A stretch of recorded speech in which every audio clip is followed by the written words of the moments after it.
حسبي ربي جل الله ما في قلبي غير الله نور محمد صلى الله لا إله إلا الله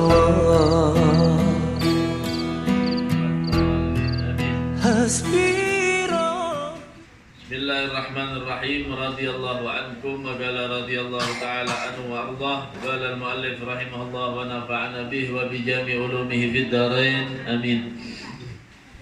Wa qala al-habib Abdullah bin Alawi bin Muhammad al-Haddad fi kitab Risalah Adab Sulukil Murid.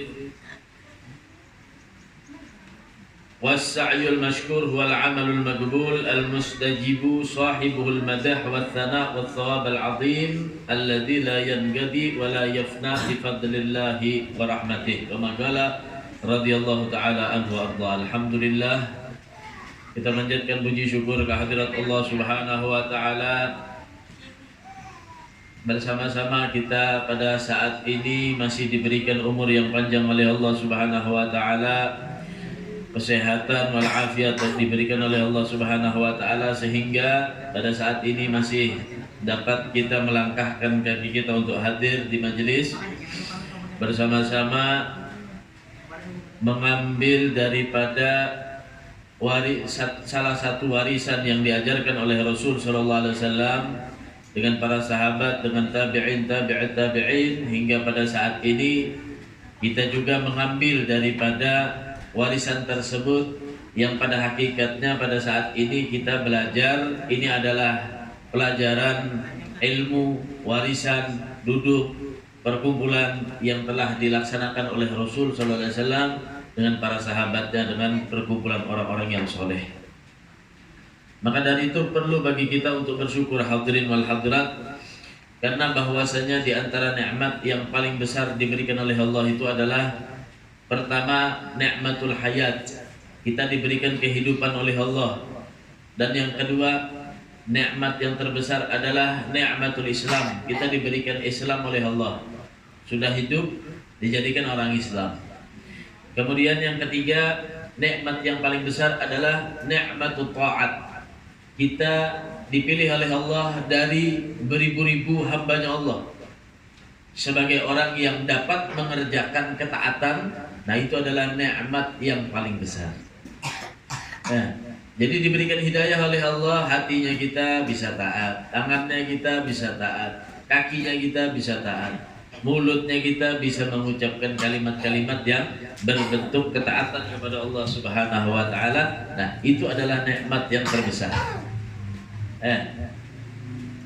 Mungkin secara kasat mata bagi kita melihat orang yang bangun tengah malam itu payah, capek, nggak ada hasilnya menurut pandangan kita.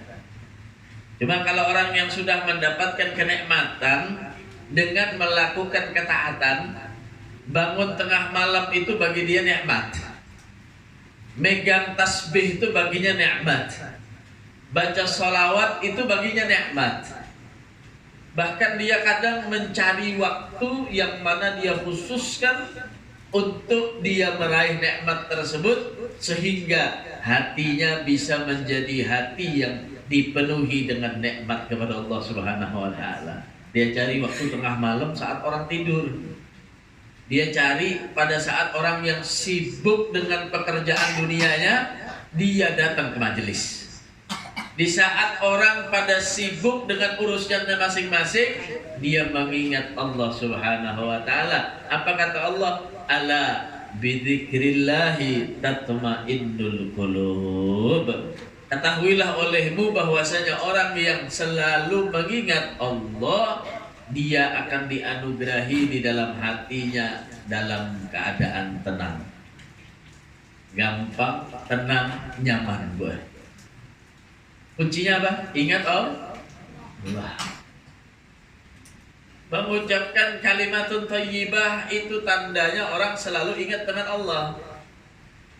Mulutnya ini ratbun bidzikrillah, selalu basah selalu basah dengan kalimat-kalimat mengingat Allah. Nah, itu tandanya orang-orang yang selalu ingin taat dan mensyukuri nikmat Allah. Melihat sesuatu yang takjub misalkan, maka yang keluar dari mulutnya adalah kalimat tasbih. Subhanallah, Masya Allah. Nah, itu adalah kalimat-kalimat yang akan membuat kita dihitung oleh Allah Subhanahu wa taala sebagai orang-orang yang gemar mensyukuri nikmat yang telah diberikan oleh Allah Subhanahu wa taala. Dahulu diceritakan dalam satu buku, ya, diceritakan dalam satu buku Hikmah dari Seberang, nama bukunya. Itu ada satu cerita yang sangat luar biasa. Di dalam buku itu diceritakan ada seorang raja, seorang raja yang sangat hobi. Raja tersebut berburu, hobinya berburu, masuk ke hutan menembak daripada binatang yang diburunya. Nah, jadi raja ini hobinya berburu. Dan raja ini memiliki teman mulai dari kecil. Sebelum dia jadi raja, mulai kecil nih, 2 orang misalkan dari kecil. Hobinya kalau main ke sana kemari pasti sama temennya ini. Jadi sohib akrab, teman akrabnya. Si raja ini punya teman dari kecil ke sana kemari sama teman ini. Cuma temannya raja ini mulai dari kecilnya sangat hobi mengucapkan kalimat Alhamdulillah.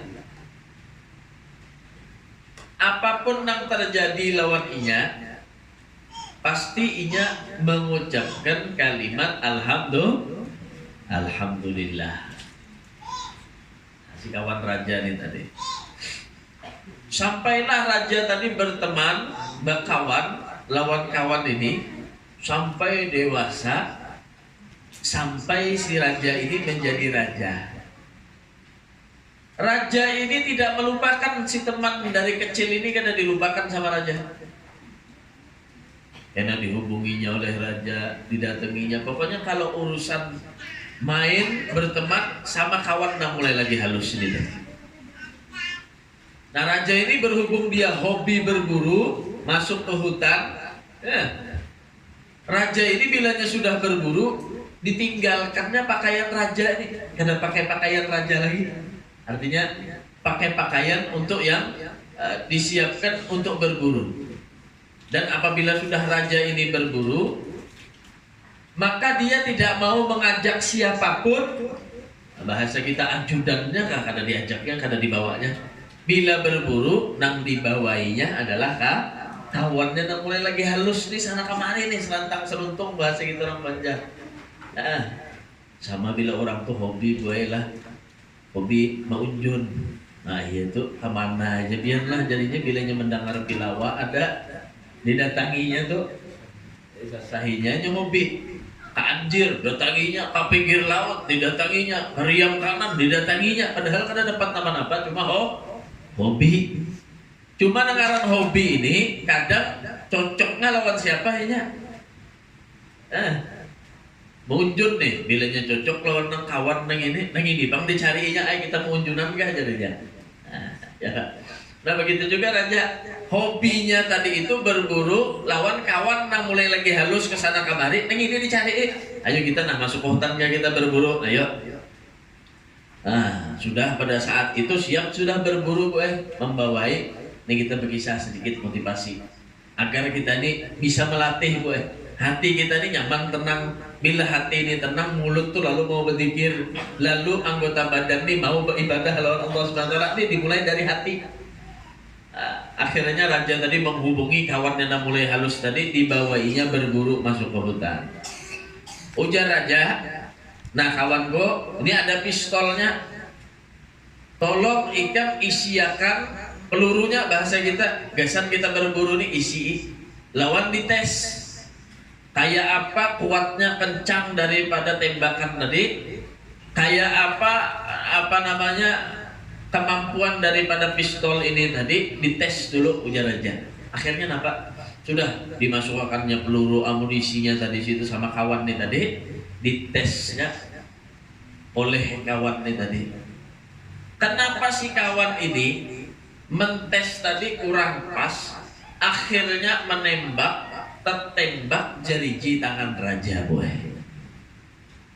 Hilang jeriji tangan raja nih, kena tembakan deh.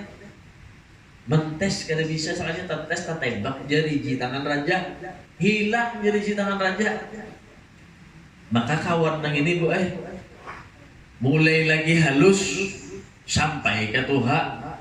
Bilanya terjadi apa-apa aja lawaninya, sesuatu apa aja yang terjadi lawaninya, maka nang diucapkannya adalah kalimat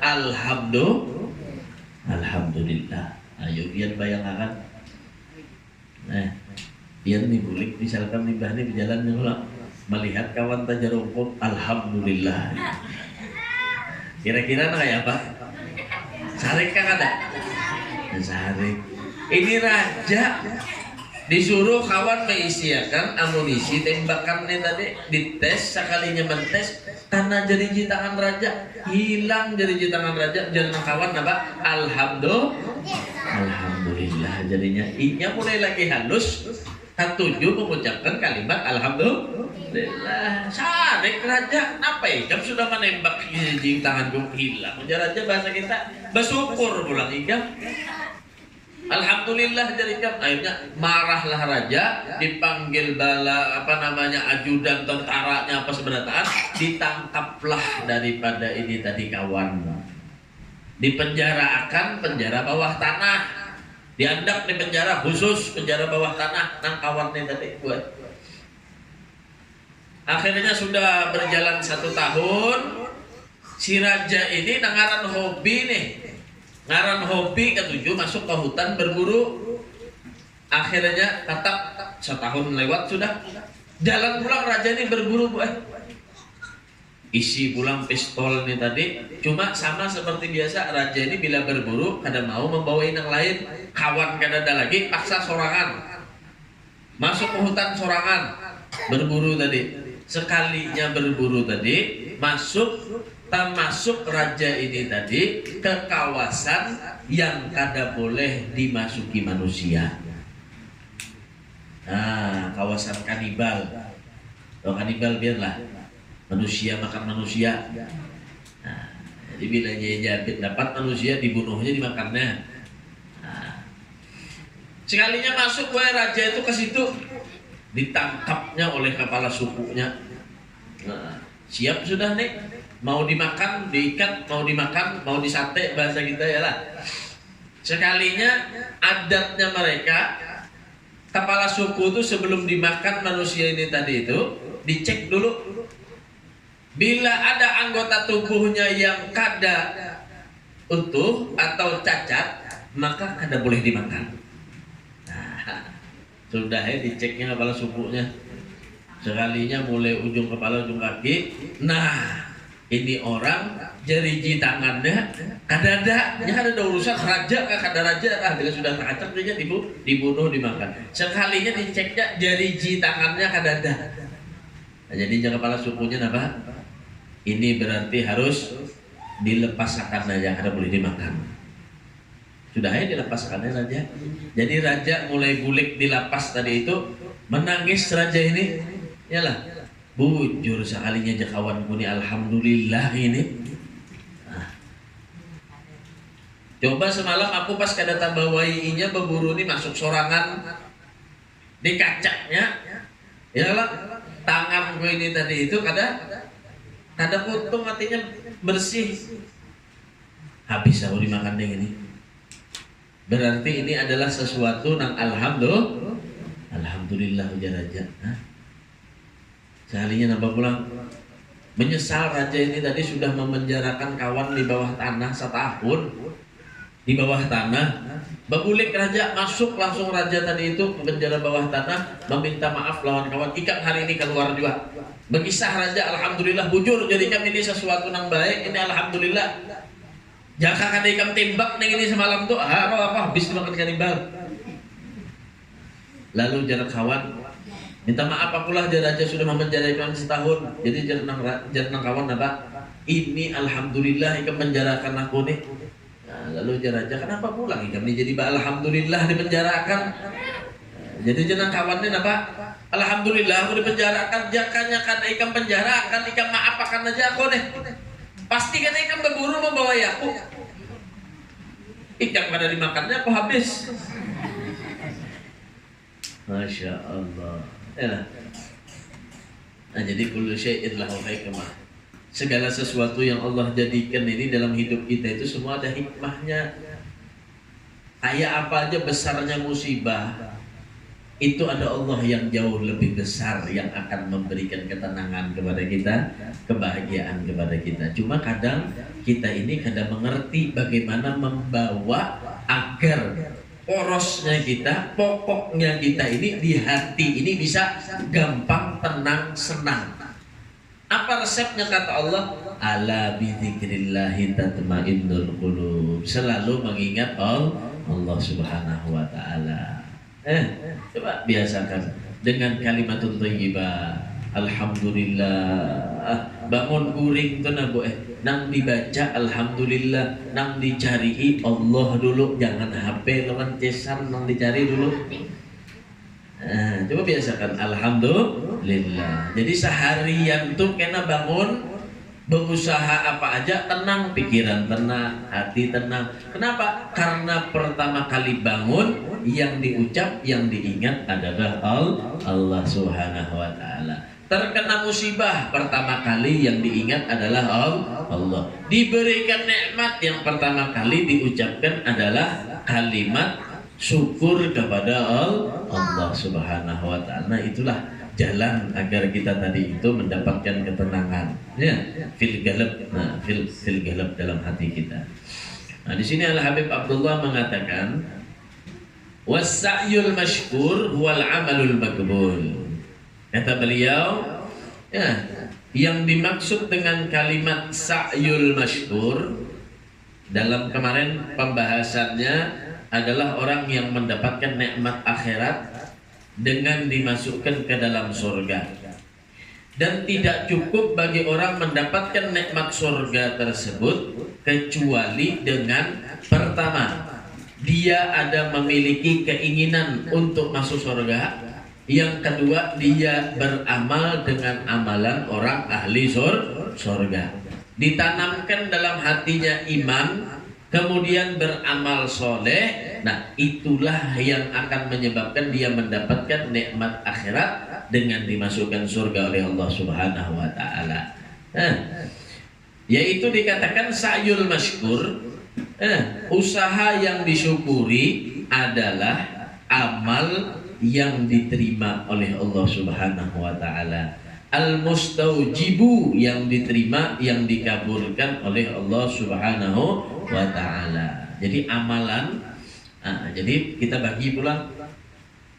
Pertama, orang ketika hidup di dunia maka baginya adalah beramal.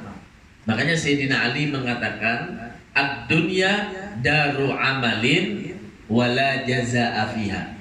Dunia ini adalah tempat untuk beramal, bukan tempat untuk pembalasan, bukan. Amal itu terbagi dua. Ada yang menyebabkan kita tadi masuk ke surga, ada amal yang menyebabkan kita masuk ke neraka. Nah, lalu amal yang menyebabkan kita masuk ke surga juga terbagi menjadi dua. Ada amal yang makbulah, ada amal yang mardudah. Ada amal yang diterima oleh Allah, ada amal yang ditolak oleh Allah. Jangan sampai kita sudah berpakaian dengan amal akhirat, akan tetapi mendapatkan amal mardudah, amal yang tertolak. Nah, jadi kan ini amal. Harus beramal dengan amalan sorga, sudah beramal amalan sorga, sholat, puasa, berzakat, bersedekah, hadir majelis taklim, ini amal-amalan akhirat. Akan tetapi amal akhirat ini terbagi dua, ada yang makbulah, diterima oleh Allah, ada yang mardudah, ada yang ditolak oleh Allah Subhanahu wa Ta'ala. Nah, jangan sampai kita beramal bersedekah misalkan, sudah habis duitnya 20 juta bersedekah, akan tetapi bukan makbulah yang kita dapat, bukan diterima sama Allah, akan tetapi ditolak oleh Allah. Kalau tertolak ini tidak bakal menjadi nikmat nanti di akhirat. Kalau yang diterima ini akan menjadi nikmat nanti di akhirat oleh Allah Subhanahu wa Ta'ala. Nah, di sini sa'yul masykur itu adalah amal yang diterima oleh Allah Subhanahu wa Ta'ala. Nah, mudah-mudahan apa aja yang kita beramal tadi ini kita mempelajari supaya amal-amal kita tadi itu diterima bertahap. Nah, dari kitab ini insya Allah kita akan mempelajari supaya kayak apa amal kita itu diterima oleh Allah Subhanahu wa Ta'ala. Makanya dikatakan wa amilun bi ghairi ilmin ya'malu a'maluhu mardudatun la tuqbalu. Orang yang beramal akan tetapi tidak didasari dengan ilmu, a'maluhu mardudatun la tuqbalu. Amalnya pasti ditolak oleh Allah, tidak mungkin diterima oleh Allah Subhanahu wa Ta'ala. Ternyata supaya amal kita ini diterima oleh Allah ada caranya, ada jembatannya, bukan asal beramal, harus dilandasi dengan ilmu. Mun kada ilmu lalu amalannya berantakan, amalannya kada benar. Habis sholat subuh misalkan ya lah, habis sholat subuh, sholat orang ini usolli sunnatan ba'diyah subuh rak'ataini lillahi ta'ala, Allahu Akbar. Wah, khusyuk banget. Rakaat pertama membaca surat Yasin, rakaat kedua membaca surat Tabarak. Setengah jam baru selesai sholat 2 rakaat. Tuntung sholat berdoa, mengangkat tangan lawan Allah, menangis-nangis tetesan baju mata. Tuntung sembahyang datang lawan guru betakun, kira-kira guru ulun sembahyang imbah subuh ini membaca tadi ulun sholat sunnah habis subuh membaca surat Yasin, kemudian surat Tabarak rakaat kedua, habis itu ulun berdoa sambil menangis, kira-kira sholat ulun diterimalah guru. Ujar sidin napa? Ikam sembahyang apa tadi imbah subuh? Sembahyang sunnah ba'diyah subuh. Haram nangai di sidin. Kenapa? Kada didasari lawan ilmu. Nah, jadi kada ada sholat sunnah tadi itu ba'da subuh atau ba'dal asar, ada. Bis asar nih sembahyang sunnah ada.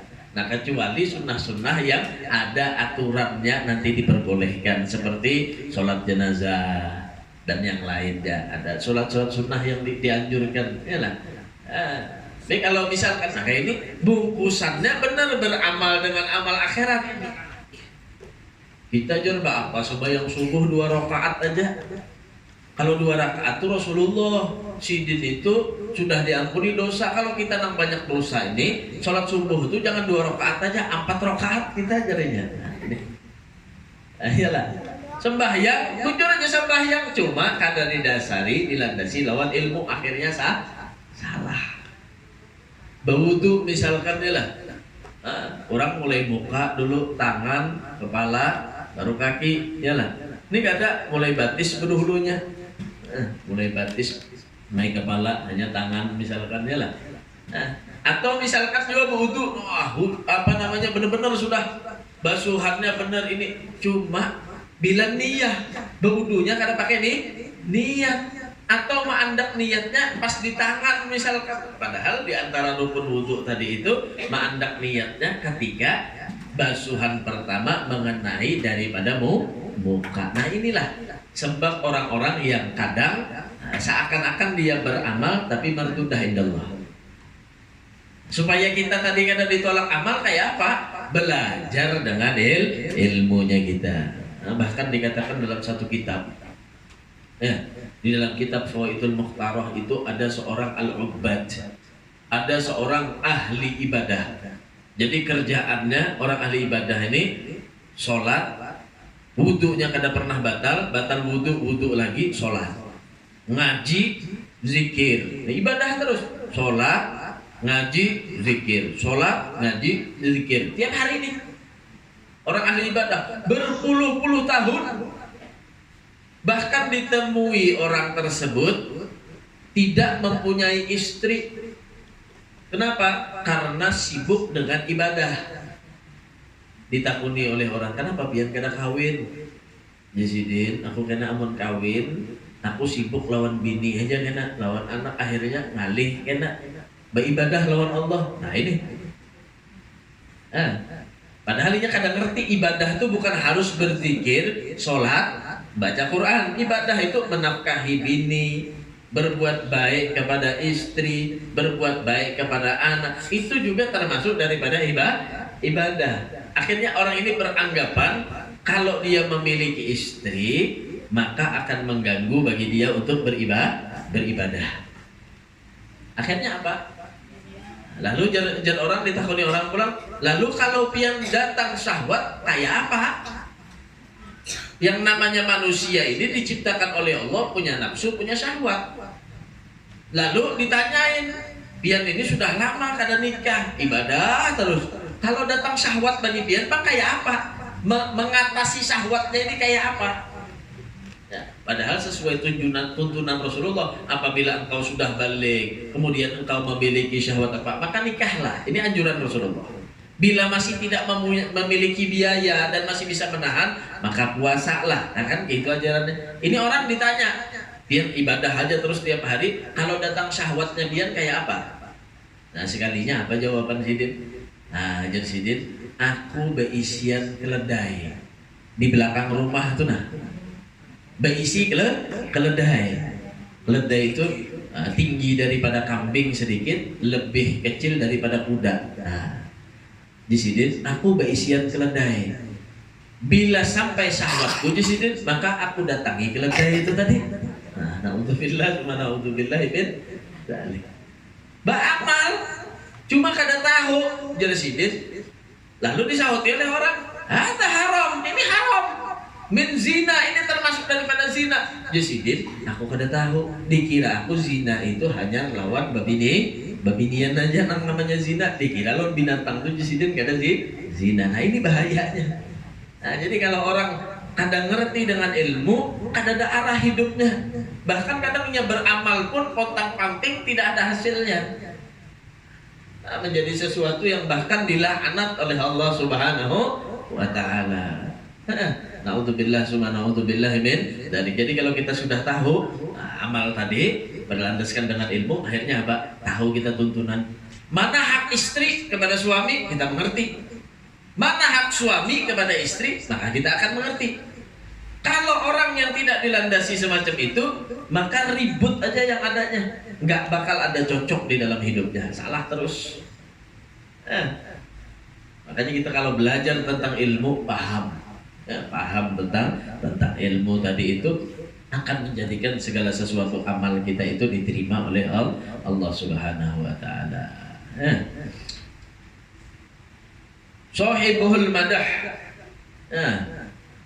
dia akan mendapatkan pujian dari Allah Subhanahu wa Ta'ala wa thawabal azim, dan akan mendapatkan pahala yang besar apabila amalnya diterima oleh Allah Subhanahu wa Ta'ala. Alladzi la yanqadi wa la yafna bi fadlillahi rahmatih.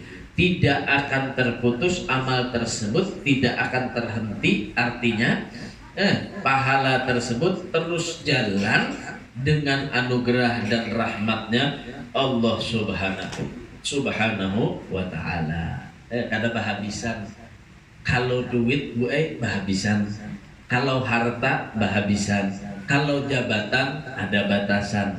Tapi kalau pahala dari Allah tidak ada batasan dan tidak ada habis-habisnya.